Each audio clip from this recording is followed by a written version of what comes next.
These little daisy stitch flowers are super easy. All you have to do is just make a daisy stitch around the circle and then use 2 strands of the, I think it's the medium pink dyed thread, and just put a straight stitch down the center of each petal. And then for the center, you could just put, some French knots and that would be fine. What I decided to do was to use the scraps of felt left over from making the banner. And we're gonna cut a little tiny circle, and I mean really tiny, especially for the small flowers, and just put a little circle of that pink felt and then sew it down with 1 French knot. And the easiest way to make these little tiny circles is to first start out with a square. So if you need a really tiny circle, like for this one, we're gonna cut I'll just talk about this one. So just first off, just start by cutting a strip. That's the easiest way to start. And then cut yourself and that'll be the biggest challenge, is not dropping this. And that is not even really squared off, is it? All right. And I am using the Fisker's micro tip scissors, so they're really helpful. So you need really nice sharp tips. Now cut yourself off a little tiny square like that. Now it's going to be really hard to show you this because my fingers are going to get in the way. But now we have a little square, and then all I need to do is just trim off the corners. Really hard to see this here, both for me and for you, because I'm kind of far away from it. But I'm just going to round off each of those corners, and it gets a little harder as you go around because it gets smaller and smaller. But get yourself some good light like I have here. Super bright light, lots of light shining down.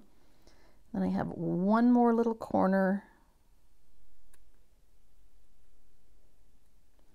Does not have to be, whoop, I just lopped off a little too much. I was just saying it does not have to be perfect, but there you go. It's much easier to do this than it is to try to, see, dropped it again, to cut an actual, like to cut around a circle this small. You just can't do it. So start with a square and then, round off the edges, and then I'm not actually going to do it for you because you can't really see it, but just put it in the center and then come up through that with, I think it's 2 strands of yellow thread. And again, probably the hardest part about this is holding it in place. Just like put a fingernail on it like that, and then just come up through the center with your yellow thread, and once you get the needle up through it, it'll stay in place, and then do a French knot. So that's all there is for those little daisy stitch flowers. I am so happy to say it is finally time that we get to stitch these clouds. I have wanted to put clouds on something for several years now, and when I realized I could put clouds on this design, I was just so excited. So here we are. And let me say, the reason that I put off stitching the clouds until later in this project is because anytime there's something that has a lot of texture or height or loops or something that could easily catch other stitches, I kind of wait till the end so that I'm not always constantly battling whatever that dimensional element is from my other threads, catching on those. So that's the reason we waited this long. And also, once again, you'll notice that these clouds don't look exactly like the clouds on your pattern. I changed my plan a little bit about what I wanted or needed to do. So yours will look like this with these circles on it, and the clouds are similar, but they're a teeny bit different than what you're going to see on this fabric here. So don't worry about that. It's not what you're seeing here that I'm stitching on is not the same as yours. This is what yours will look like. And I've kind of tried to mimic what's going on the actual, the final pattern on this one. So that's why all these strange marks are here. You're going to need a lot of masking tape for this one, so just get that ready. And we are going to combine some techniques that we've already done. Namely, we're going to start out doing turkey work. And so anyway, this is what the clouds are going to end up looking like. It's a mesh, a blending of several techniques. We're going to start out doing, on every cloud, we're going to start out doing turkey work on this bottom section with some of the variegated thread, because I wanted the clouds to look like sunset clouds. I didn't want them to be just 100% white. So I wanted a little color on the bottom edge of the cloud, and I wanted it to have some fluffy texture. So that's why we're using turkey work, but we're going to use it a little bit differently than we did previously. So that's going to be fun. So we are going to use 6 strands of, I'm using either the light, I think it's called the light pink lavender, or the medium pink lavender. And I'm using 6 strands. I went ahead and stripped these so that they're separate. You could just pull, you could just use it just like it is with its, you haven't separated them and then put them back together. I find it a little bit easier when it comes to the later step on this turkey work to go ahead and have them already separated, although it would probably work, but honestly, it's better to just go ahead and strip them and then put them back together so they're all kind of all separate like that. These two up here are individual clouds, so they're a little bit easier to do. I'm going to show you this set right here, and it's just it's the same, but just one consideration to think of, because you have one cloud behind a cloud that is in front. So I'm going to start with the cloud that is behind, and I've mentioned before that sometimes when I choose what to stitch first, technically I could do this one first, but it would be really tricky because I'm going to put in the turkey work and do a lot of trimming, and if there was an element here, if this cloud was already finished, I would have a tough time really trimming the section I'm about to stitch. And so I'm going to do this one first, complete it, and then we'll do this one. So let me show you how I'm going to start. This turkey work, like when we did it on the flower, it was in a ring, and so you had to be a little bit more, specific about where you put your loops. This one doesn't matter. We're just gonna fill in. And I do want to make sure that when I put in this locking stitch, I've already got it caught on the back. Don't you love that? Let me see. Oh, let me go fix that. Goodness gracious, first stitch. Oh, it just hurts to lose. I lost about 2 inches of pretty color on the end of this thread, so that hurts when it's variegated thread. So anyway, and that highlights a problem though, not a problem, but just something that you really need to be careful of while you're stitching these loops with these 6 strands.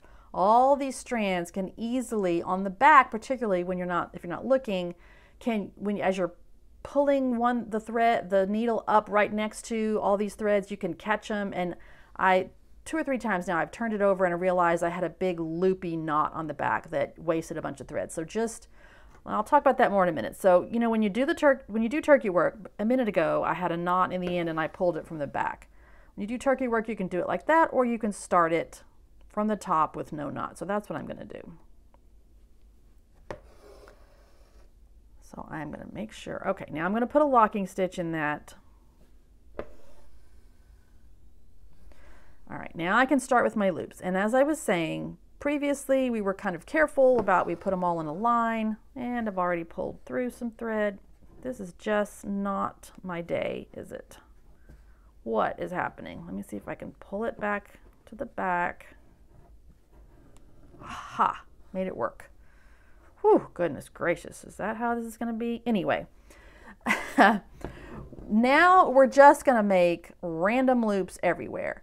As far as the length, they do not have to be long because we are going to be trimming these things down really close to the fabric.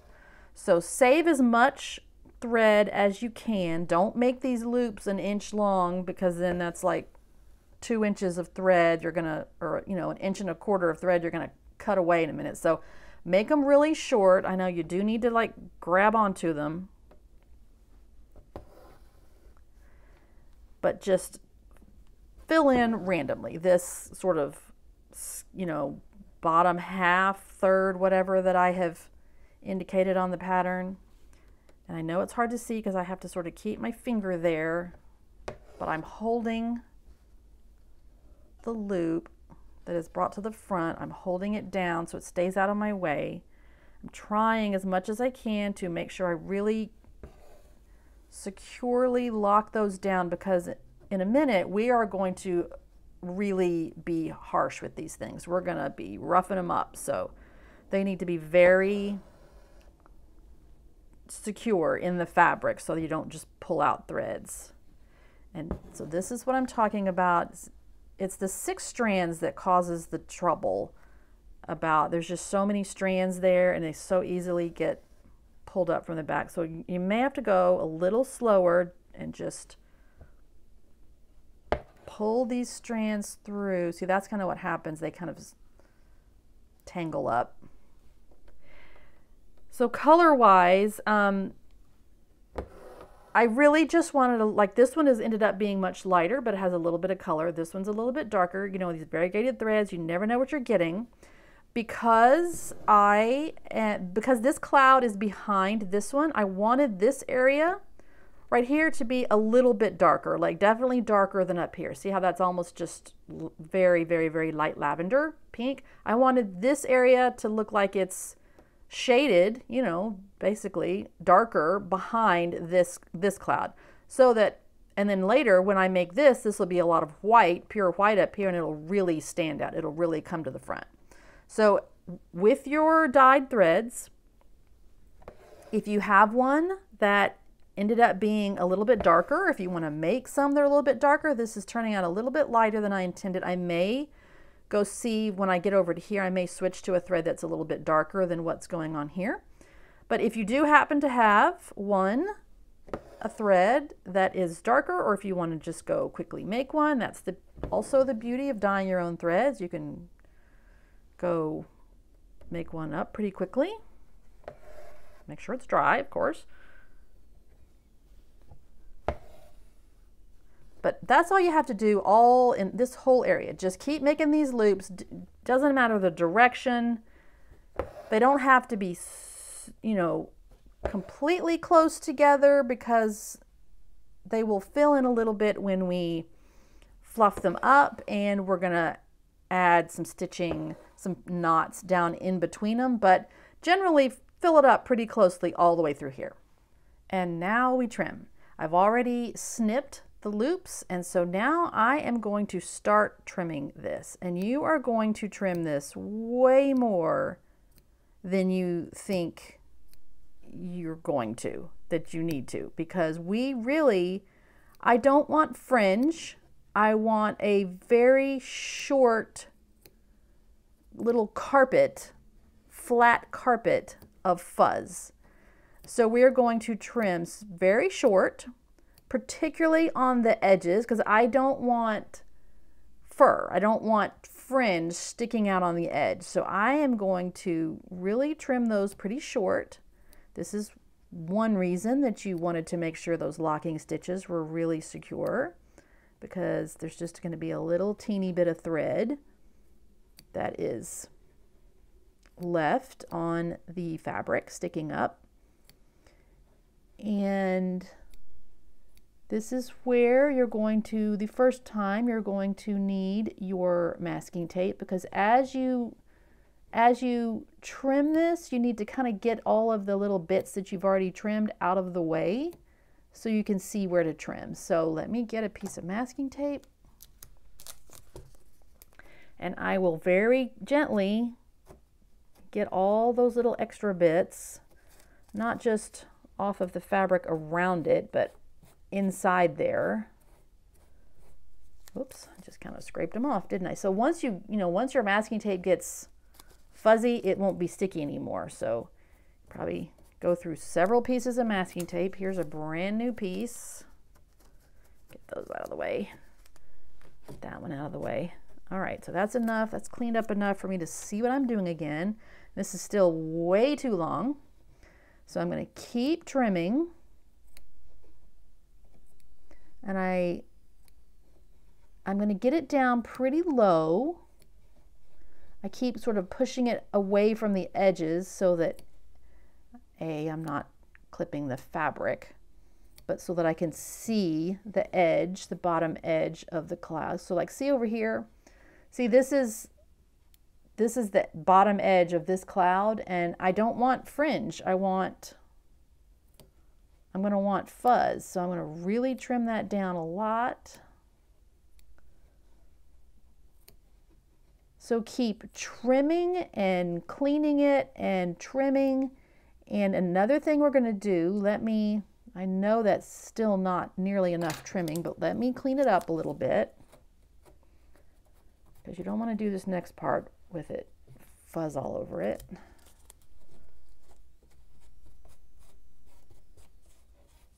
And partially using the masking tape, I'm still just transferring it back to the fabric. Let me get more tape. Brand new fresh tape. We'll pick it all up. And the other thing, when I am doing this with the tape, I'm also roughing up those fibers. But also, while I am trimming and trimming and trimming, I'm going to get I have just a scrap of white cotton fabric here. And I'm really just going to wrap it around my finger like this, and I'm going to rough this up. I'm just going to fluff it up. I mean, you can do it with your fingers, but you know, the fabric has a little bit of a texture to it, a little bit of roughness, and so it really helps to fluff those fibers. And so I still have way too much on here. See how it just looks like fur still? I don't want fur. I want a carpet. Like I said, don't trim your locking stitches. Don't trim your fabric. It's really just a matter, like way too long right there. It's really just a matter of trim a little and fluff it. Trim a little and fluff it. And you're going to think this is not looking like the bottom of a cloud. This is looking like random fur. But the more that you fluff it with the fabric, it will start to look less like fur and more like a fluffy cloud. So I'm getting there, but I still have more to do. I have trimmed and agitated and rubbed this thing to within an inch of its life. If you end up with little holes, some like spaces where you can see the fabric in between like that, I have a little space in there that doesn't have a whole lot of fuzz on it. Don't worry about it, because we are going to come back and add some French knots inside there, so that, and plus the fuzz will kind of cover it up. So that's for the first step. Next step is we're going to start adding some French knots, and we're going to start with just plain white DMC thread. And with that thread, I always start kind of on the ends with the smallest knots, but my circle right here, keep in mind we've got two areas that are going to have like pom-poms on them. All right, so I just needed to redraw those, but here's my thread. Here's my DMC thread. I've got 3 strands, and I just, you don't have to start, but I start on these very ends, and I'm just going to wrap it once. We're going to do a variety of sizes of knots. Clouds are not, they're just like puffy piles of puff. So that's what I'm trying to imitate here. Whoops, that was a little. So I don't want French knots in a row, or French knots that are only next to each other. I want some knots that are teeny tiny. I want some knots that are medium, some knots that are bigger. So like right here, I want to put a knot, and I want it to be kind of on top. I know it's very small to see right here, but I am going to put one so that I'm going to let it sit on top. I'm going to make it even a little bit looser. So it's just a bundle of knots. And so I'm going to keep working across. So I'm going to work across the whole cloud, filling in with my DMC white thread, leaving some spaces, because we're going to come back in a minute with some yarn and make bigger knots. But I do want to fill in these small areas. If you want to put a few knots inside the fluff, that's fine. They'll get a little bit buried. Generally speaking, as I get up into this part of the cloud, I kind of have larger knots in the center, and as I get up to the edge, I have them be smaller, kind of helping it make it look like it's, you know, higher in the middle and further away in the back. So just make as many knots, just random. I think I did a variety of wrapping the needle 3 times, 2 times, and 1 time. This cloud is a little bit bigger, so you might even do some with the DMC that's wrapped 4 times. The smaller clouds, I didn't need any that were, let me do a 4, that were quite that large, but this cloud has got more area to fill in. So anyway, just keep making all these French knots with the DMC white thread.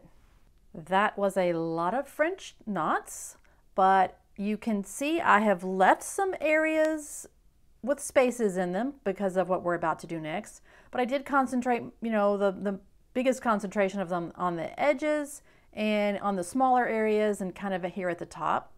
And the next thing we're going to do is we're going to use yarn. And this is just inexpensive, and I use that term relatively because, you know, nothing is inexpensive anymore. But, you know, this is not like high-end yarn or anything. It's 100% acrylic. It's white. And we are going to, it comes in, I'm not a yarn expert, but I think they're called plies. And so this has 4. And so I tried 4 and it was just too thick. So I am separating it into 2 and 2. If your yarn, I mean, the stuff you get in the kits will be this exact stuff, this exact yarn. If you have yarn that has like 6 in it, you may need to do some tests to see how many of these plies you need that's thick enough but not too thick to like actually get through the fabric. But unlike thread, where I always say to strip it, this stuff I'm actually going to pull it apart like this, and you have to go slowly and pull it apart and then hold these apart and let it spin back so it twists back, because I want to keep that twist of the 2 that I'm going to use. So that's why I mean, I did try stripping this. You can strip out one ply and then another ply and then put them back together, but oh, I forgot to mention, I'm using an 18-inch length of this stuff. I didn't, you know, normally I cut my embroidery thread longer than that when I'm stitching. I know some people don't, but I do. But for this, just because it just gets kind of fuzzy kind of quickly, and it's just easier to work with if you work with shorter lengths. So 18 inches. So there's my 2 ply. And for this part, we're going to use the big, it's called a number 20 chenille needle. So it's much bigger. And it has a thicker shaft and a bigger eye. We need the bigger eye for the yarn to be able to go through it. But we also need this bigger shaft so that when we put a hole in our fabric, it's going to make a bigger hole that will allow this thicker yarn to go through. So this is the needle I always use when I'm doing pearl threads or yarn or thicker threads. To get it threaded, get the yarn threaded onto the needle, here's a little trick. Just take the end of it and fold it over the eye, pinch it, slide it off, and now you have, and then pinch it really, and then you've got this, let me take away that. Don't know if you can get that in focus. Okay, hopefully. So now see, you've got that little smooth, and now that you can just push that right through the eye. Like that. All right, that works every time. If you want to use a needle threader, you can, but you don't have to. So that's how to thread the needle with the yarn. And now we're going to bulk up this cloud with French knots with this yarn. So I'm just, you know, I'm going to start over here. I don't need any over here, I don't think, because it's too skinny of an area, but I'm going to come in here, and you do have to sort of pull it through. And I think I have done, like, here is a pretty big area, so I'm going to wrap it 3 times. That's a lot for the yarn, but it's okay. I think on these smaller clouds up here, I don't think I ever wrapped the yarn 3 times because it makes a pretty chunky knot, but that's okay. Right there is all right. I'm going to come over here and make one that I only wrap it once. Still makes a nice chunky knot. I'm letting it sit kind of on top of all of those French knots that I did earlier. I'm going to make one more right here. That is one wrap. And you know, you can also vary the size of French knots with how tightly you wrap it. You know, if you let it stay loose, you get a, like this one was a little bit looser. It stayed a little chunkier, a little bigger, rounder. When I really pulled that one tighter, it's smaller. Of course, I only wrapped it once. I'm also going to add just one or two. I can find my place and come up. It's kind of hard to come up through all of that. I want it right on the edge of that, where that pom-pom's going to be. All right. I have to fight through all of that turkey work. So I'm just going to wrap that one twice. Nope, I'm going to wrap that one once.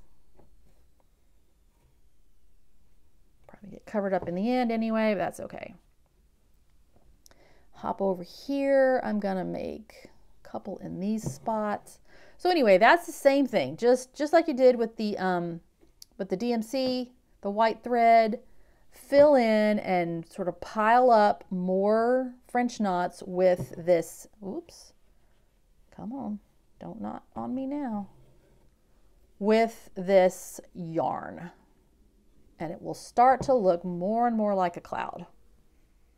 Now, as much as I love all these French knots for these clouds, it still looks kind of like a bunch of knots. So I wanted to add a really puffy section on this cloud. It has two. To do that, we're going to make mini pom-poms. So we're going to use the same yarn we used for the French knots, although this time we are not splitting it out. And I've made a little bundle here. So these are like roughly 1.5 inches long. It doesn't matter, we're going to cut them way down, but they're just easier to handle when you cut them about 1.5 inches. And I have, for this pom-pom, I have laid out 8 pieces, you know, stacked them up, and then I took one strand of the DMC white thread and I wrapped it around really, really tightly, like super tight. I actually had this thread on a needle so that after I got 4 or 5 wraps, I could put that needle through the center where I had those wraps and put like several stitches, so I didn't have to tie a knot, which can kind of come loose while you're, you know, trying to make it. So that worked out well. I do want to trim these. I don't want that thread. So I can get rid of those now. So now I have my little bundle. And just like we did on all the turkey work, we're going to trim and agitate. So I am, to make this pom-pom, trust me, throughout this process, you're going to say to yourself, this is not going to turn into a pom-pom, but it will. So I'm just going to hold it like this, and I'm going to start trimming a lot. Don't trim your fingers, please. I'm going to start out by just getting a lot of that length cut off. The length was there only to help you while you were making this bundle, you know, tying it together. So I am going to trim, and this does not have to be a perfectly perfect spherical pom-pom. This is a cloud. Clouds are puffy. They're different levels, but I do want generally a round, puffy little ball. So make sure while you're trimming it, I know my camera is not focusing very well. I am sorry about that. Don't just trim it in one direction. Do it like this and then turn it over this way. Trim it from all angles. Just trim a little bit off at a time when you get down to this level, like that one's really long. Now, I should not be doing this over my stitching because now I have a huge mess on my stitching. Normally, I just do this on my table, but I just wanted to show you while I was here. So I'm going to trim. The other thing, just like we did for the turkey work, I'm going to get it trimmed down pretty small. Now, let me go back to this cloud. This cloud has a larger pom-pom here and a smaller pom-pom. The one I'm making now is the smaller one, so it had 8 lengths of yarn in it, so it's going to be really small. I'm going to make it, I'm going to trim a lot from all different angles, pinching it in all different sides. Okay, let me go clean up my mess here. I have trimmed it a little bit more, but I know it's still too big. But what I'm going to do along with trimming is I'm going to rub this on that piece of just white cotton again. I'm just going to grip it and just rub it. I'm going to keep rotating it and just rub it lightly against this fabric. And what this does is it fluffs up the ends of those fibers, and it kind of makes the whole thing more cohesive. All of this is why you had to make sure it was tied really tightly, because you're really working with it a lot. So I do that, and then I trim it a little bit more. As I'm going, I also look at the space that I'm putting it in. This is for this smaller circle right here. So if you see, if I put it on there, it's still pretty large. It kind of obliterates some of the stuff around it. So I still need to trim this more. Even though it seems really small, and then you're going to do that too. You're going to drop it. It's going to pop out of your fingers, and it's going to roll across your room. So that happens to me at least 5 times for every pom-pom. So sorry in advance, but let me go chase that pom-pom down. All right, I finally found this little thing way across the room on the floor. So I have trimmed and trimmed. This one is probably the most difficult one because it's the smallest. Over here on this cloud, I'm going to do something different, but it's the smallest pom-pom. Don't leave out the part where you rub it on the white cotton, because it really helps fluff it, and it just really makes everything more cohesive. So now I've put it up here, and I'm thinking to myself, okay, yeah, that's a good size. It fits. All right, so now I have a needle with 1 strand of DMC thread. Move the pom-pom around until you have it, you find its best side. And then I'm going to hold it in place and come up. Hard to see because of my hands, I know. I'm going to come up in the center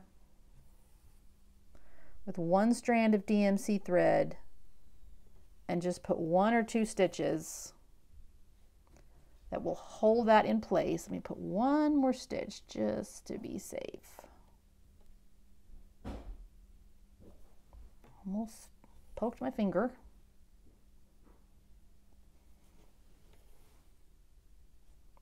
Okay, and I pulled it pretty tightly to the back so that it's nice and flat against the fabric. But see now how it just really makes everything kind of more cohesive, and it gives you a nice puffy little cloud right there. So I will knot this thread on the back. Now I need to go make the larger one. The larger pom-pom is now sewn down, and we are really close to being done with this cloud. It just needs 1 more sort of finishing touch. And after I put the pom-poms on, it really helps to come back with your yarn, just the 2-ply, and make a few well-placed French knots right on the edge of the pom-pom. And it really helps to, particularly because there's like a hole right there, like a space.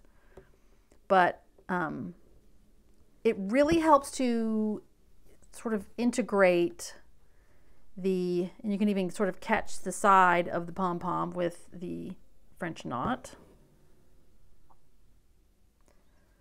And it just sort of grounds it, although we're talking about the clouds, but you know what I mean? It just gives it just sort of helps the background cloud and the pom-pom just sort of look like one whole thing. And I think I'm going to add 1 more. I definitely have a spot right there that needs 1.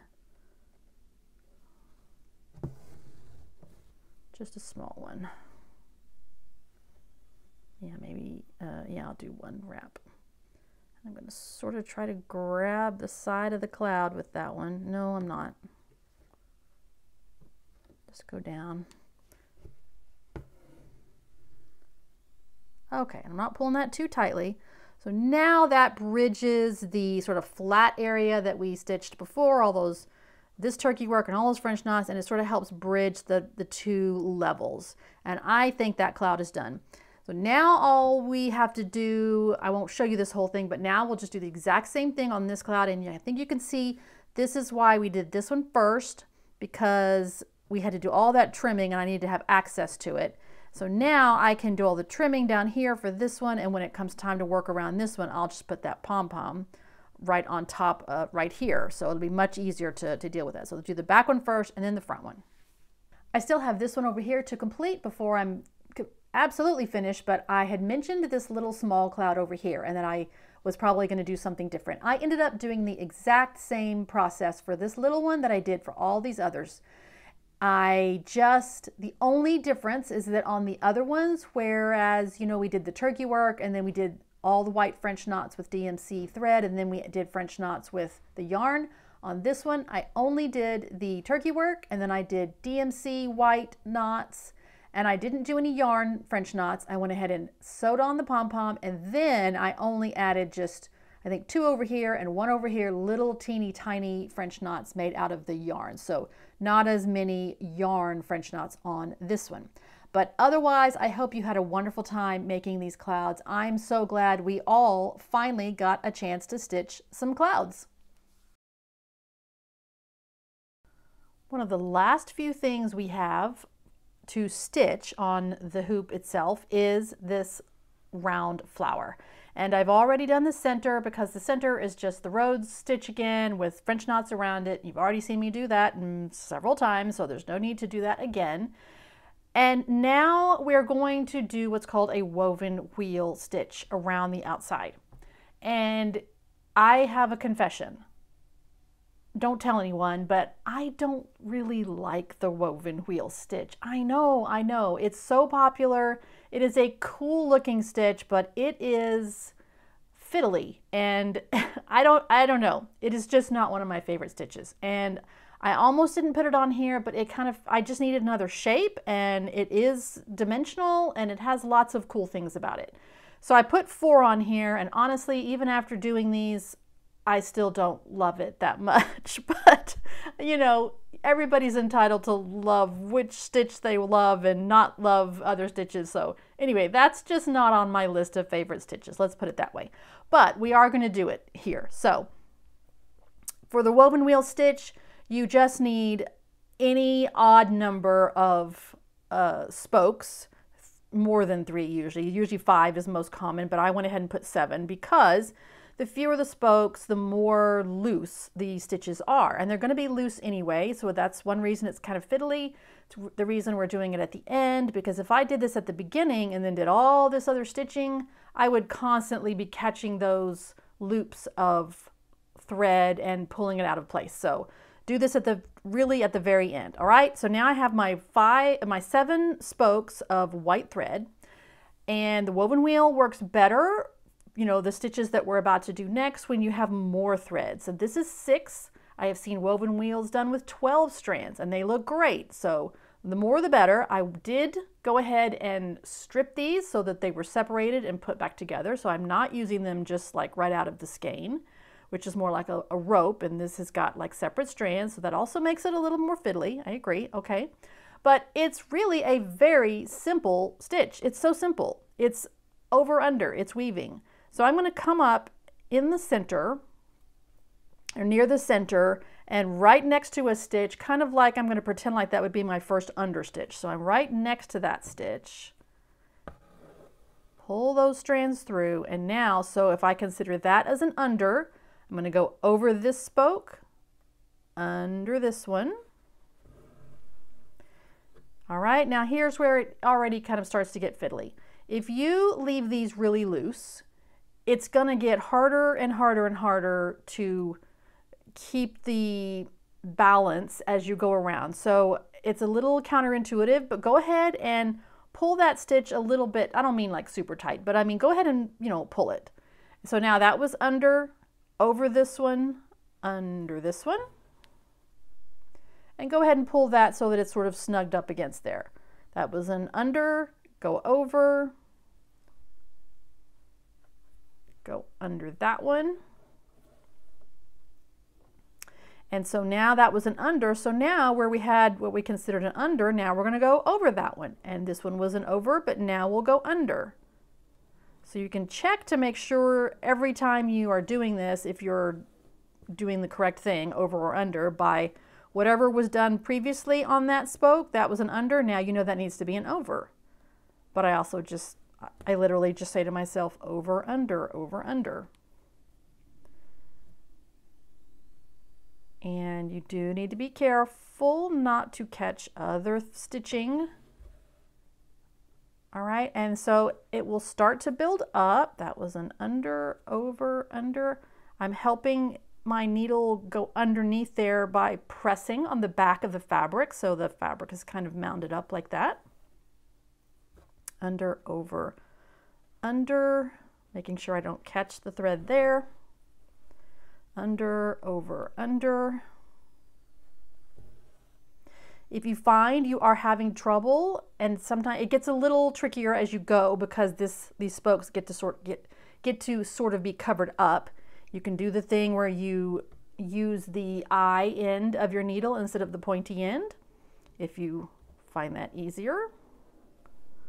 In some ways it's easier, in some ways it is not. Now that is one reason that it is not easier, because often I'll find that the thread, can you see what has happened here? The thread, the needle has split all this extra thread, so I'm going to have to be careful to get that back the way it should be. That was an under, over, under. So I'm using I think it's called the light pink purple.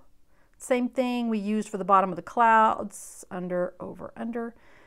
And so that is cool, using the variegated thread for the woven wheel, under, over, under, because the different colors show up. So when I was saying that it works out a little bit better to make it tighter, maybe you can start to see that, because it does sort of cover up the stuff you did in the middle, but the threads are sort of secure and they're not going everywhere. So I am going to use this color thread for almost the whole flower. And let me get to that point. I'm going to switch colors here in just a minute, but let me get to that point. I'm almost ready to switch colors, but if this ever happens, like one strand is looser than the others, then stop. Don't keep going. And you don't really want to yank on this really hard. Like sometimes I would just pull tightly to get those strands to all even up, but you got to be a little careful because you don't want it to be too tight. So sometimes if I get a separated strand like that, I will go through and I will gently take each strand and pull on it. And I don't want to pull these all out of, so they're all different tensions. And inevitably, it's the very last one you choose, but so that was it. So now those are all kind of lined up again. There's not a stray strand. And I am also getting to the point where I can't really see my spoke on some of these. So you do kind of have to dig under what oh, that one goes again. One strand really, oh, look, it was the first one that time. Okay, amazing. So I think I'm gonna come around, and that was under, over. Sorry, I know it's hard to see. So I'm really having to, I know there's a spoke right here, even though I can't see it. I know it's right there. So I'm really gonna go underneath all those. Sometimes you can sort of lift up and carefully go under, trying not to catch any threads anywhere. All right, so that was an under, over. Okay, now I'm gonna stop this color, and by doing that, I'm gonna go ahead and go, that was an under, I'm gonna go over this one and pretend like there's the one that's right here. There's a spoke right there. I'm gonna go down into the fabric and stop that color. And now all I have to do is get the second color, which is going to be, let me grab it here. Okay, this is just white, 6 strands, again, stripped, so they're all separate. And I'm gonna come up right where I went down on the other one, under there. I know you can't really see it, but I'm coming up right by that little spoke. just like I started originally. And now I'm going to make probably 2 rounds of white, just like I did the lavender. I put enough white, and now I'm going to take my needle down to the back. Make sure these last strands are cooperating. And so that one is now finished. And the mistake that people often make with woven wheel flowers, I think, is that they stop too soon.